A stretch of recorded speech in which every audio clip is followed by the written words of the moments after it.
What's up, you guys? Your girl G here. Thank you for tuning back in. Your girl's back, rocking the messy bun. You see, got all this shit tied up behind me. I'm gonna flat iron it eventually. I just don't have the time or the energy to do it today. But real quick, I just want to come and talk to you guys about the Friends of Family Hustle episode that came on I&Tiny show. It wasn't too much. I'm at least glad we got a little bit more of Monica's story because she's been kind of in and out this season. But we'll talk about that. And then I see we got a couple of people trending on the internet, which includes B. Simone. So possibly, hopefully later on, I'll be able to get an episode of Daily Squeeze in with you guys and talk about everything else that's been, trending on the internet. But for right now, I just want to say thank you to all you who've been supporting me. I've been commenting, talking to a couple of you guys in the comments down below. We've been discussing a lot of stuff that's been going on. And, I really appreciate, having the conversation back and forth. Because over here on my channel, everybody got an opinion. Everybody gets heard. And, we're going to talk and discuss about our viewpoints and everything. I'm not like everybody else who just, I know how to conversate with people who might possibly have a different viewpoint than me. Sometimes it's agree to disagree. Sometimes, I talk to somebody and they could possibly change my viewpoint or something, or vice versa. I think not enough times they're just people who have opposing views are just not willing to listen and learn and open their mind and talk about, totally different subjects or, conversations than they're used to. But that's, another subject, another topic. We'll get into another video discussing all that. But for right now, like I said, let's get into Friends of Family Hustle. So we open up with Monica taking her son to go get a suit for his little homecoming or a prom dance or whatever. We see Monica is back finally. We got some more, time with her, more insight on what's going on with her divorce and stuff with Shannon. But her son, as you know, had a seizure, and of course she's worried about him, but the doctor gave him, the A-OK, said he's good, but, he has to take care of himself, stuff like that. And of course, the son is just acting like normal. He wants Monica to not be late, make sure you show up on time. And he killed me when she was like, I may never be on time, but I may be late, but I'm right on time. He's like, Mama, he said, this ain't no song. He's like, just don't be late. It was cute because they were talking about, Monica, of course, was telling her son, how to treat his girlfriend. I guess he's been with his girl for about a year. She's really pretty, little cute girl. And, of course, she wants to tell him how to respect her. And the little boy was like, yeah, make sure she doesn't walk off by herself. And they were like, huh? He was like, yeah, I guess for his logic, it was more like courtship. But the way it came out was weird. But he was like, oh, well, I didn't learn that from my daddy because he's always the one walking off. And Monica just laughed. And Junk was just funny. I love watching her with her sons because they have this kind of like humorous banter back and forth. But after that, we see Toya, Regine's mom. She's having a little birthday. And she's feeling a type of way that Regine basically told her that their generation is boring and ain't about nothing and don't know how to get with the times. So she wants to have like this kind of slumber party birthday on live. So, of course, everybody can see it. Of course, her mom is going to be there. Her mom stays turned.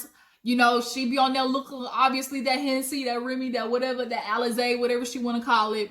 Because she's turned up absolutely lit at the homecoming family thing. And Toya was like, God dang, how you going to do that? Embarrass me in front of Red's parents.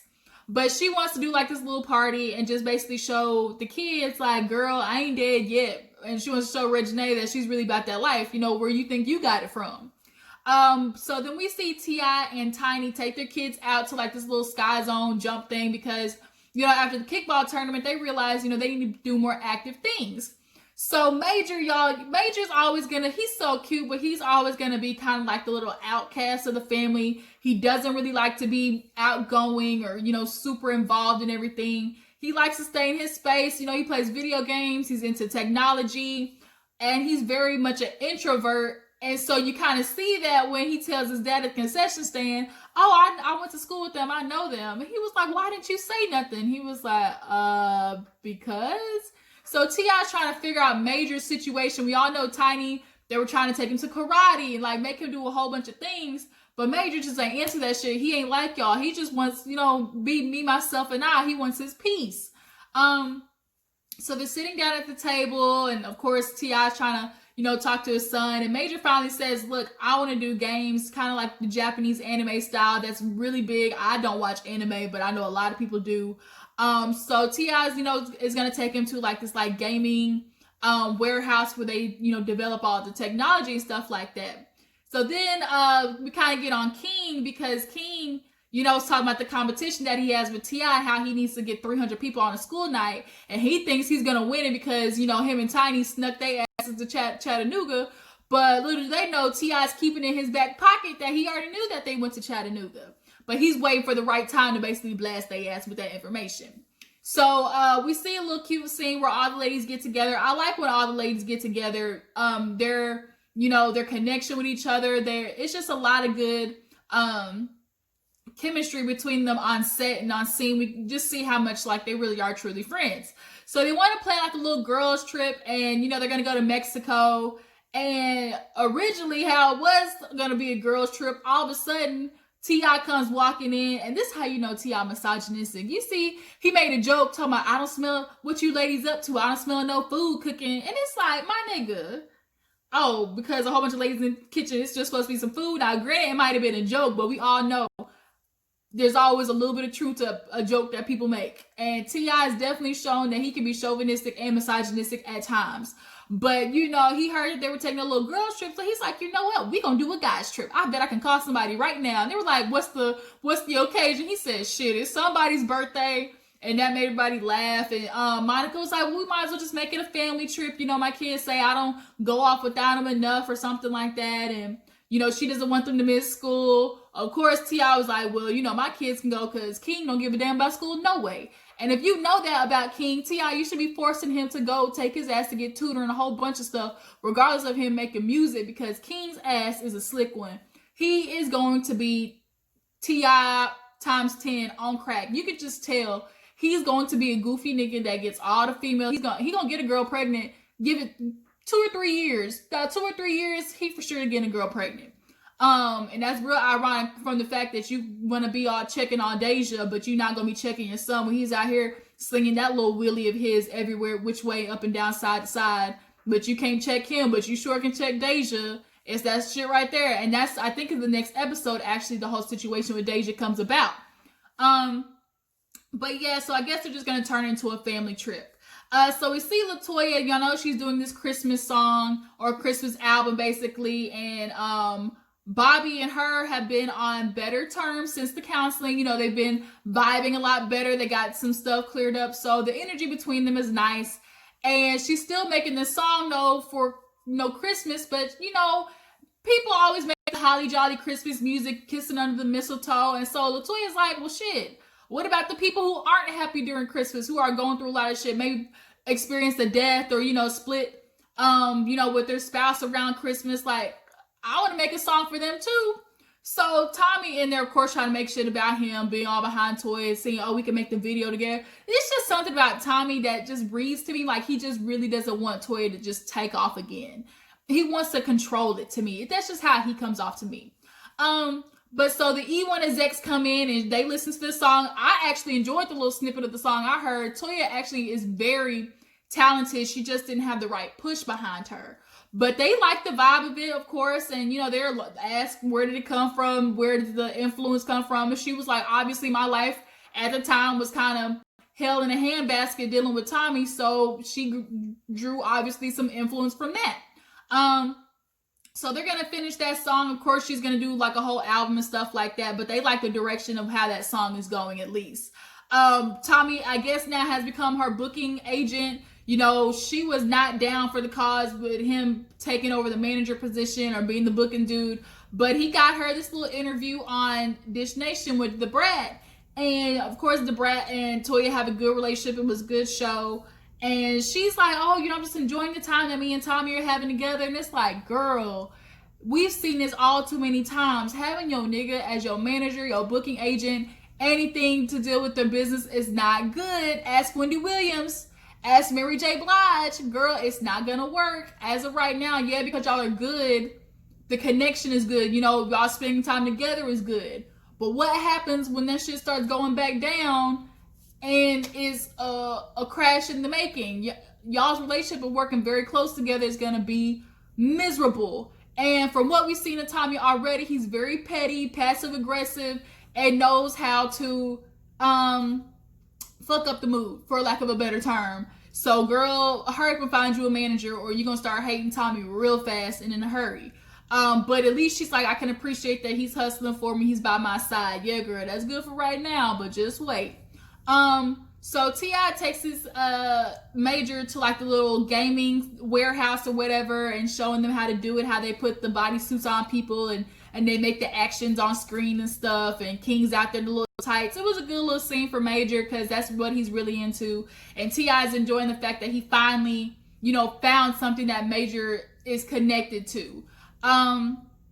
So after that, we finally get to Toya's, Monica, her son, Rocky. He has a cute little suit on. It was a nice little suit. He had the Jordans, the Nike ones. I think it was the ones, yeah. And his girlfriend was downstairs. She's never had a glam squad, so Monica blessed her with a good old glam squad and everything. They wore black. It was so nice, and you could just tell, like, Rocky's gonna be a gentleman. He's not gonna be one of these hoes out in the street like King, for instance. They're gonna be totally two different people. You can tell. But Monica is still dealing with the divorce and stuff like that. She just found out that she's gonna have to show up to court. She thought it was just gonna be her lawyer, but because she's the one initiating the divorce, she has to be the one to be there. Now, Shannon is doing everything he can to basically not talk about it. He's distancing himself from it.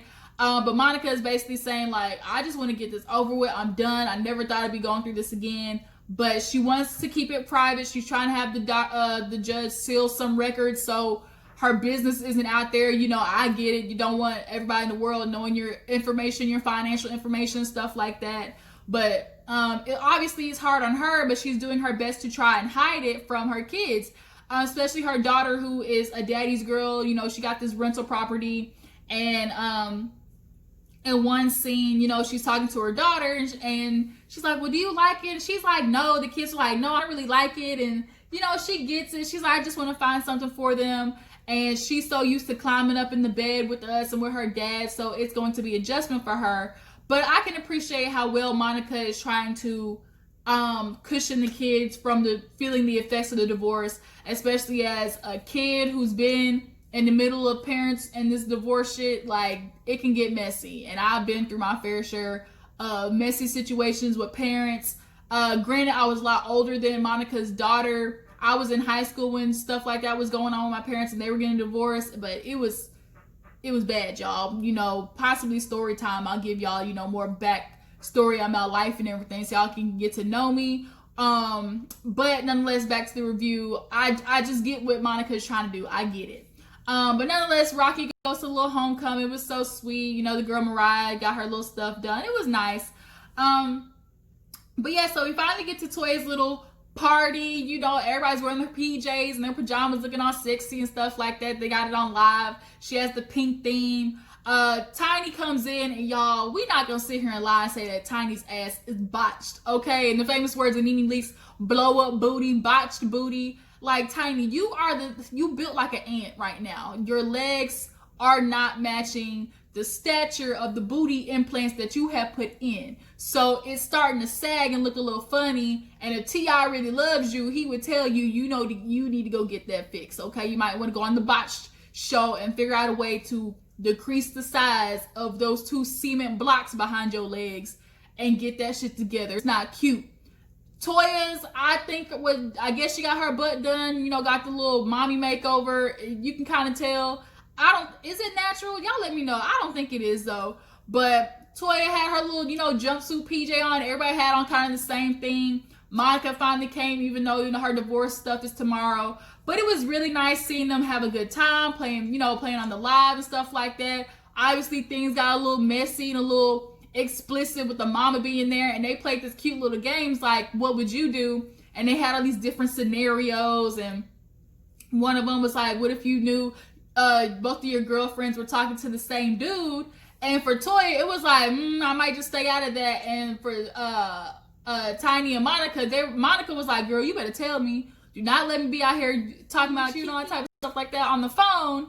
And he's talking to the girlfriend, like, don't have me out there looking stupid like that. Don't let no nigga have me out there, professing my love, and he's out there blowing somebody else's bike out, doing the same thing he doing to me. That's not gonna work. You're not my friend if you allow that to happen. But yeah, that's kind of where the episode. No, did the episode end right there? No. After the party, everybody had so much fun. They pulled Monica aside, to talk to her, see how she was doing. But the next day, she ended up going to court and getting everything finalized. She was only able to get the financial records sealed, but she's just taking what she can get. She was hoping for the whole thing, obviously, to protect her kids. But, judges sometimes, they do like the publicity that comes with it. And there was a lot of reporters there. And she told Shannon how things went. And that's kind of where the episode ended. But I'm ready for next week when stuff gets a little more intense and we get Deja back in here and see the backstory of how things affected her with her dad being on the podcast. Basically telling how he had Deja checked at the OBGYN. Y'all tell me what you thought about this episode. How do you feel about this season of T.I. and Tiny? There's some good episodes and some bad episodes. It's kind of more on a plateau right now. I'm ready for, the climax of this season.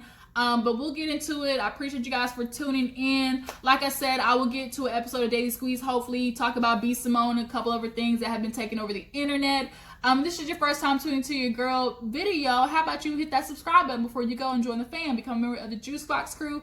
And all you other guys, before you leave, make sure you like this video, subscribe to my channel, and I will catch all you hoes later. Deuces.